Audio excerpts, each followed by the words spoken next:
प्यार के कचरे की खुशबू। आज की सुबह का आकाश एकदम साफ था। आज मेरे मन में कोई भी सिलवट बाकी नहीं थी। मैंने गहरी लंबी सांस ली और कीर्ति मेरी जिगरी यार को फोन लगा दिया। क्या हुआ निहारिका, आज सुबह सुबह कैसे याद किया और कल से तुम्हारा फोन क्यों स्विच ऑफ आ रहा था? कीर्ति लगातार सवाल पर सवाल करती जा रही थी। कीर्ति, तुम आज ऑफिस देर से चली जाना, अभी घर आ जाओ, मुझे तुम्हारी ज़रूरत है, मैंने कहा। कीर्ति आधे घंटे में मेरे घर आ गई। मेरा सर फटा जा रहा था। जल्दी बताओ यार, बहुत टेंशन हो रही है। कीर्ति को देखते ही मुझे रोना आ गया। लो जी, अब तुम शुरू हो गई। अरे पहले मुझे कुछ बता तो दो, फिर जी भर कर रो लेना। कीर्ति ने ये कहते हुए माहौल को हल्का करने की कोशिश की। कीर्ति, मैं अविनाश से शादी नहीं कर सकती, उसके साथ मेरा दम घुटता है, मैंने रोते हुए कहा। 2 महीने बाद तो शादी है तुम्हारी, और ये आज तुम क्या कह रही हो? सब कुछ तो फाइनल हो गया है। कोई तो बात होगी जो तुमने इतना बड़ा फैसला लिया है, कीर्ति ने सवाल किया। यार कीर्ति, वो हर बात में मुझे टोकता रहता है। कभी मेरी ड्रेसिंग सेंस को लेकर मजाक उड़ाता है, कभी मेरे घर को लेकर। शादी में तमाम खर्चों का दबाव पापा के ऊपर डालता रहता है। हमारे बजट की कोई परवाह नहीं, बस अपनी पसंद और ब्रांड थोपता रहता है। पापा भी मेरी खुशी का सोचकर सब जुटाते जा रहे हैं, और वो किस तरह जुटा रहे हैं ये देखकर कोई बेटी कैसी खुश हो सकती है। हर समय फ़ोन करके मुझे मानसिक प्रताड़ना देता रहता है कि इतनी देर बाद मेरा मैसेज क्यों देखा, इतनी देर से मेरा फ़ोन क्यों उठाया, मार्केट से इतनी देर में क्यों लौटी, आज सुबह तुम्हारा फ़ोन बिजी क्यों हो जा रहा था, इतनी देर तक नेट क्यों ऑफ था, मुझसे गुड नाइट कहने के बाद भी तुम इतनी देर तक किससे चैट कर रही थी, मुझसे बात करते समय तो तुम्हें नींद आ रही थी, तुमने क्या खाया, क्या पहना, एक एक बात की रिपोर्ट देते देते मैं थक गई हूँ। मुझे जीवन साथी चाहिए था जो मुझसे प्रेम करता और मेरे लिए भी एक स्पेस रहने देता रिश्ते में। उसके फ़ोन आने से अब मुझे खुशी नहीं होती, भीतर से डर जाती हूँ। हर समय सॉरी बोलते बोलते, उसे मनाते मनाते मैं अब थक गई हूँ। लग रहा है मैं किसी पिंजरे में कैद हूँ, जाने कब मेरे मन के भीतर दरकती जा रही है। इससे पहले कि टूट कर भरभरा कर गिर जाए, मैं इस रिश्ते से समूची बाहर निकल कर आना चाहती हूँ। हमेशा चुपचाप मिलने के लिए बुलाता रहता है। मेरे घर में ऐसा माहौल नहीं है कि मैं रोज़ रोज़ उससे मिलने जाऊँ, पर वो पीछे पड़ जाता है, और जब मिलने जाती तो पूरे समय मुझे टोकता रहता। पिछले हफ्ते तो उसने हद ही कर दी थी। मुझे मिलने के लिए बुलाया और वहाँ उसके 2 दोस्त भी अपनी पत्नियों के साथ थे। निहारिका, देख लो मेरे दोस्तों की बीवियों को, तुम्हें इसलिए आज बुलाया है कि तुम कुछ सीखो सको इनसे। दोस्तों की पत्नियां भी शुमता हो रही थी। उन्होंने बात संभालने की भरकर कोशिश की, पर उस दिन मेरे आत्मसम्मान को चोट पहुंची थी। एक ही जीवन तो मिला है, उसे भी मैं एक ऐसे आदमी के साथ गुजार दूं जो मुझे 24 घंटे केवल हकारत से देखता रहे। अभी तो केवल सगाई हुई है, अभी तो हालात हमारे वश में हैं, और फिर मेरे असिस्टेंट प्रोफेसर के इंटरव्यू का रिजल्ट आने वाला है। मुझे पूरी उम्मीद है कि मेरा सिलेक्शन हो जाएगा। अगर नहीं भी हुआ तो मुझे खुद पर पूरा भरोसा है कि मैं कुछ ना कुछ तो बढ़िया कर ही लूँगी। लेकिन अगर अविनाश के साथ रही तो ना ही मैं बचूंगी और ना ही मेरा वजूद। मैं लगातार बोलती रही और कीर्ति चुपचाप मुझसे सुनती रही। निहारिका, मैं तुम्हारे इस फैसले के साथ हूँ, कीर्ति ने मेरे हाथ पर अपना हाथ रखते हुए कहा। कीर्ति, तुम तो मेरी बात समझ रही हो ना, पर पापा मम्मी मेरी बात नहीं समझ रहे, उल्टा मुझे ही समझा रहे हैं तमाम उदाहरण देकर। मैंने कहा, चलो अंकल आंटी से बात करते हैं, और हम दोनों ड्राइंग रूम में आ गए। अंकल आंटी जी वहीं तर्क दिए जिनकी हमें उम्मीद थी। बेटा, हमारे समाज में शादी टूटना अच्छी बात नहीं होती। लड़के वालों को कोई दोष नहीं देता, सारे आक्षेप लड़की और लड़की के घर वाले ही सुनते हैं। अंकल, यही सोच तो बदलनी है हम लोगों को। अगर निहारिका शादी के बाद दुखी रही तो क्या आप लोग सुख से रह पाएंगे? जब अभी वो निहारिका को इतना तंग करता है तो शादी के बाद क्या हाल करेगा? कब तक लड़की होने के त्रास को हम लड़कियां सहती रहेंगी और लड़के वाले इसका फ़ायदा उठाते रहेंगे? कीर्ति ने समझाते हुए पापा मम्मी से कहा। खैर, हमारे मजबूत तर्क के आगे पापा मम्मी की एक न चली। उन्होंने हमारे फैसले का समर्थन भी नहीं किया, पर दुखी मन से हमारे फैसले को स्वीकृति जरूर दे दी। रिश्ते का इनकार सुनते ही अविनाश का परिवार तो आग बबूला हो गया। उन्होंने पापा को खूब खरी खोटी सुनाई, और जैसा कि होता है मेरे बारे में भी खूब अनाप शनाप बोला। लगभग 1 महीने बाद उच्च स्तर सेवा आयोग का रिजल्ट आया। मैंने मम्मी पापा को खुशखबरी देने के बाद कीर्ति को फ़ोन मिलाया। वो ऑफिस में थी। हेलो कीर्ति, मेरा सिलेक्शन हो गया है, मैं असिस्टेंट प्रोफेसर बन गई हूँ। अब ये खबर सुनते ही कीर्ति खुशी से उछल पड़ी। जाहिर है एक छोटे शहर की लड़की का सिलेक्शन होने की खबर पूरे शहर में आग की तरह फैल गई। अखबार में निकल गया कि अहमदाबाद की एक लड़की ने माँ बाप का नाम रोशन किया। उच्चतर सेवा आयोग में चयन। अविनाश और उसके परिवार के हाथों से एक कमाऊ बहू का रिश्ता जा चुका था। उन्होंने बहुत जगह से घर पर दबाव डलवाया कि शादी कर ले। अविनाश ने कई बार मुझसे मिलने की भी कोशिश की, लेकिन मैं अब इस लालची व्यक्ति के फेर में नहीं पड़ना चाहती थी और मैं अपने निर्णय पर कायम थी। आज इस बात को लगभग 1.5 साल हो गए हैं और मैं आज उसी अपने दोस्त के घर के रास्ते पर हूँ, जो मेरे इंतजार में फ़ोन पर फ़ोन किए जा रही है। लो जी, क्यों कर रही है कीर्ति जी इंतज़ार? अब ये भी बताना पड़ेगा। आज मेरी सहेली की शादी का संगीत है और बन्नों की सहेली ना हो तो क्या रौनक आएगी। कीर्ति, मैं आ गई। मेरी ड्रेस देखो। सबसे पहले आज देखना मैं ही देखूंगी संगीत में, मैंने चहकते हुए कहा। कीर्ति बोली, जाओ, आज तो नूर मेरे ऊपर ही बरसेगा। मैं बन्नी जो हूँ। और हम दोनों खिलखिलाकर हंस पड़े। तुम अब 3 दिन यहाँ से कहीं नहीं लोगी, मेरे साथ रहना है तुम्हें। मैंने आंटी से पहले ही कह दिया था, कीर्ति ने कहा। तुम ना भी कहती तो भी मैं तुम्हारे पास से हिलती नहीं। यार बहुत तेज भूख लगी है, कुछ खिलाओगी नहीं क्या? मैंने कहा। मम्मी निहारिका और मेरे लिए लंच यहीं भिजवा दीजिए, कीर्ति ने तेज आवाज़ में कहा कि आंटी तक उसकी आवाज़ चली जाए। लंच करने के बाद कीर्ति ने कहा, निहारिका एक काम कर दो यार, मेरे बालों में लगाने के लिए गजरा लाना है तो हम अवधेश भैया के साथ ले आओ। प्लीज़ प्लीज़ मेरी दोस्त जल्दी ले आओ, ब्यूटिशियन आने वाली होगी, पहले से ही बहुत देर हो चुकी है।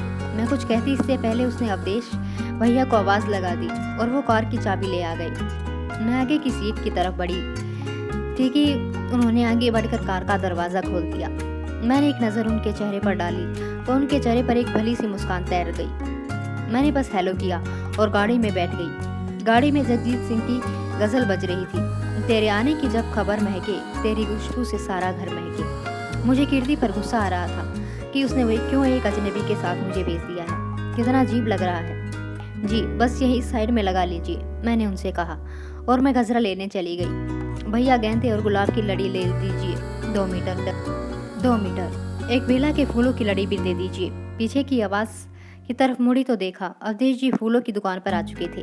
2 मीटर काफ़ी रहेगी? उन्होंने मुझसे पूछा। जी मुझे क्या पता कि आपको कितनी चाहिए होगी, मैंने तुनकते हुए कहा। भैया जितनी मैडम ने ली है उतनी ही मुझे भी दे दीजिए। इतना कहकर उन्होंने पैसे पूछे और आगे बढ़कर दे दिए। जाने क्या था उस चेहरे में कि मेरा मन उस चेहरे और सादगी के आकर्षण में बनता जा रहा था। गाड़ी के शीशे बंद थे तो फूलों की खुशबू पूरी कार में घुलने से लगी। रास्ते में हम दोनों ने अल्फाजों में तो कोई बात नहीं की, लेकिन हम दोनों के मन में चुपके से थोड़े थोड़े जुड़ने लगे थे। घर पास में ही था। मैं कीर्ति का गजरा लेकर उतरने लगी तो अवधेश जी बोले, सुनिए। मैं पीछे पलटी। जी ये गजरा आपके लिए, मना मत कीजिएगा, ले लीजिए, मन ना हो तो ना पहनिएगा। अवधेश जी की आवाज़ ऐसी लग रही थी कि मानो दूर पहाड़ों से पानी का कोई मीठा सोता बहता हुआ आ रहा हो, एकदम पवित्र, एकदम उजला। मैंने गजरा ले तो लिया, पर फिर खुद से ही जिरह करने लगी कि क्या सोच रहे होंगे वो मेरे बारे में, और मैंने क्यों ले लिया। मैंने तो आज तक गजरा लगाया भी नहीं। जाने दो, मुझे क्या। निहारिका मेरा लहंगा देखो, ज़्यादा ब्राइट तो नहीं लग रहा? कीर्ति की आवाज़ से मेरा ध्यान टूटा। अरे नहीं, बहुत प्यारा लग रहा, मैंने कहा। कीर्ति, मैं भी जल्दी से चेंज कर लूँ? अपने ब्यूटिशियन से कहना कि मेरा हेयर स्टाइल भी बना देगी। हाँ हाँ क्यों नहीं, कीर्ति ने कहा। नेहा, मेरी दोस्त का ऐसा हेयर स्टाइल बनाना कि आज कोई फूल अटक जाए मेरी दोस्त के दिल में, मतलब बालों में। मुस्कुराते हुए जब कीर्ति ने कहा तो जाने क्यों अवधेश जी का चेहरा मेरी आंखों के सामने आ गया। मैंने झटा अपने ख्यालों को झटक दिया, क्योंकि बीते समय की धूल अब तक मेरे मन पर पड़ी हुई थी। मैंने लाल रंग का कुर्ता और शरारा पहना था। लाल मुझे बहुत पसंद था और यही वो रंग था जिसको अविनाश ओल्ड फैशन कहते हुए मुझे जलील किया करता था। कानों में बड़े से इयररिंग्स पहन लिए थे, गले में हल्का सा सेट, हाथों में लाल चूड़ियाँ और अब बाल भी बना दिए थे नेहा ने। दीदी आप एक बार शीशा देखकर चेक कर लो अपना हेयर स्टाइल, नेहा ने कहा। फिर जाने क्या सोचकर मैंने नेहा से कहा कि ड्रेसिंग टेबल पर जो गजरा रखा है वो भी सेट कर दो मेरे बालों में। बालों में गजरा लगाकर जैसे ही मैं शीशा देखने को हुई, कीर्ति ने मुझे छेड़ना शुरू कर दिया। ओहो गजरे शजरे, आज तो कोई बड़े कत्ल करने पर आमादा है। उसकी इस बात पर मैं शर्मा गई। फिर मैंने बात बदलते हुए कहा कि यार चलो अब सामने पार्क में कब से नाच गाने की आवाज़ें आ रही हैं और हम अब तक घर में ही हैं। घर के सामने ही पार्क में संगीत का कार्यक्रम रखा गया था। पूरा पार्क जगमगा रहा था। मैं जैसे ही कीर्ति को लेकर पहुंची, सब लोगों ने कहा कि अब निहारिका डांस करेगी। सबने पकड़कर मुझे खींच लिया और गाना बजने लगा। मन क्यों बहका रे बहका आधी रात को, गजरा महका रे महका आधी रात को। अवधेश जी ने पास आकर कहा कि ये गाना लगा दूं और मैं बस मुस्कुरा दी। डांस परफॉर्म करके जब मैं आई तो अवधेश जी की नज़रें लगातार मुझे ही देखी जा रही थी और पूरा पंडाल तालियों से गूंज रहा था। पंडाल से लौटकर जब मैं किचन से पानी लेकर कमरे में जा रही थी तो फिर वही रस में खुली आवाज़ आई, सुनिए जी।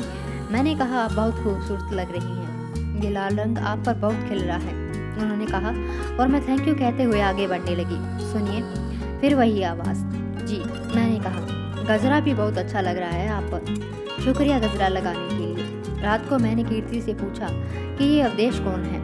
निहारिका, ये मेरे पापा की चचेरी बहन के बेटे हैं, इंजीनियर हैं। भैया के पापा नहीं हैं, बहुत संघर्षों से पड़े हैं भैया, स्वभाव से बहुत अच्छे हैं। इन दिनों इनकी पोस्टिंग सूरत में है तो आते जाते रहते हैं। शादी के लिए पापा ने इनसे छुट्टी लेकर यही रहने को बोला था, तभी आए हुए हैं। अभी कीकू को तो छोटा है ना, वो इतनी जिम्मेदारी से शादी ब्याह के काम कहाँ कर पाएगा।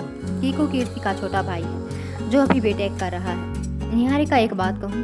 हाँ कहो ना, मैंने उसकी तरफ देखते हुए कहा। निहारिका, अब बीती बातों पर मिट्टी डालो और आगे बढ़ो। तुम्हारे गुलाबी सपने नीले आकाश में उड़ने के लिए फड़फड़ा रहे हैं, उन्हें पंख फैलाकर उड़ने दो। कब तक पुराने घावों के बारे में सोच सोच कर दुखी होती रहोगी? हर पुरुष अविनाश जैसा नहीं होता। मुझे देखो, मैं कितनी खुश हूँ पीयूष के साथ। अवधेश भैया को तुम बहुत पसंद आ गई हो। मैं उनकी आंखों में तुम्हारे लिए कुछ ख्वाब सचते देख रही हूँ और तुम किस तरह अपनी मन की कहीं आवाज़ झुचला रही हो, ये भी मुझसे छिपा नहीं है, कीर्ति ने मुझसे कहा। मैंने जवाब में कुछ नहीं कहा कीर्ति से, बस बात टाल दी। शादी वाले दिन ज्वेलरी लेकर आनी थी मार्केट से। दोबारा फिर मुझे अवधेश जी के साथ जाना पड़ गया। अवधेश जी और हम दोनों पूरे रास्ते चुप रहे। हाँ, गाड़ी में फिर इस बार जगजीत सिंह की गज़ल के बोल बजते रहे, जो शायद अवधेश जी ने मेरे लिए ही लगाई थी। प्यार का पहला खत लिखने में वक्त तो लगता है ना, परिंदों को उड़ने में वक्त तो लगता है ना। जिस्म की बात नहीं थी, उनके दिल तक जाना था। लंबी दूरी तय करने में वक्त तो लगता है। वापसी में अवधेश जी ने कहा, निहारिका जी, कीर्ति से आपके बारे में बहुत सुना था। जब मैंने आपको पहली बार देखा, उसी लम्हे आपने दिल में जगह बना ली और आप मुझे बहुत अच्छी लगने लगी हैं। इतनी कि आपके बगैर अपने जीवन का तसव्वुर भी नहीं कर पा रहा। मुझे आपके जीवन में पिछली हुई घटना का इल्म है और मैं आपको इतना भरोसा दिलाना चाहता हूँ कि आप जैसी भी हैं वैसे ही प्रिय हैं मुझे और हमेशा रहेंगी। बस आप मुझे अपने जीवन साथी के रूप में पूरे मन के साथ स्वीकार कर ले। फिर देखिएगा कैसे मैं आपके जीवन की स्लेट पर अपने प्यार की नई अमिट इबारत लिखता हूँ। मैं आपके जवाब की प्रतीक्षा करूँगा। मैंने अवधेश जी की आंखों में झांकने की कोशिश की और मुझे उनमें अपना अक्स के सिवा कुछ न दिखा। हम घर लौट आए। उस दौरान हमारे बीच कोई संवाद नहीं हुआ। घर पहुंचकर मैंने कीर्ति को ज्वेलरी पकड़ाई और उसके गहने का बैग भी अलमारी से निकाल दिया। नेहा कुछ देर में आती होगी कीर्ति को रेडी करने। तभी किसी ने दरवाज़ा नॉक किया। मैंने दरवाज़ा खोला तो सामने अवधेश जी थे। सुनिए, ये गजरा ले लीजिए, मैं लेकर आने लगी। तभी उन्होंने दोबारा पुकारा। सुनिए, उनकी इस बार की पुकार में जाने क्या था, जैसे लगा कि बस ये आवाज़ मेरे कानों में जीवन भर घुलती रही। ये एक गजरा आपके लिए भी लाया हूँ, इसमें मेरे प्यार की सुगंध है। अगर आप मेरा प्रस्ताव स्वीकार है तो आप इसे पहन लीजिएगा। मैं आपको देखने के लिए पलके बिछाई छत पर आपका इंतज़ार करूँगा। अगर आपको मेरा प्यार स्वीकार नहीं है तो मैं दोबारा आपसे इस बारे में बात नहीं करूँगा। समझ जाऊँगा कि मेरे प्यार और मुझ में ही कुछ दोष होगा जो आपको दिल जीतने में मैं नाकामयाब रहा। मुझे लगा कि मैं वहाँ रो पड़ूंगी। मैं गजरा लेकर अंदर आ गई। कीर्ति मुझे देखते ही आंखों आंखों में सवाल करने लगी। मैंने भी आंखों आंखों में अपने प्यार का इकरार कर लिया। बारात आने में अभी समय था। सब लोग द्वार चार तिलक आदि की तैयारियों में व्यस्त थे। मैं तैयार होकर गजरा पहनकर छत की तरफ चल दी। वहाँ अवधेश जी बेचैनी से टहल रहे थे। मेरे वालों में गजरा देखकर मुस्कुरा दी।